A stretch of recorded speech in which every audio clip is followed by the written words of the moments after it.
Сәлем, балақайлар.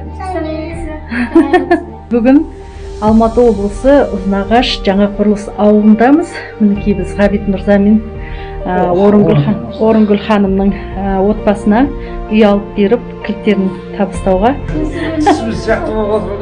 Сіз көргендей болып отырсыздар ма?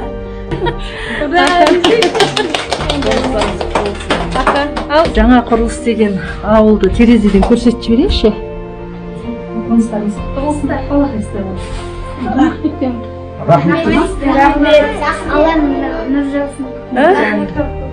Нурик крицаған можно үй?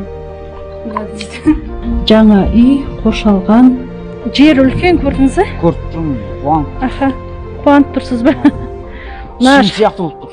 Жаным, Шарбаққа дейін біздікі ма деп жатыр. Мектепке өте жақын болғаннан кейін осы жақта алдық. Рахмет, көп.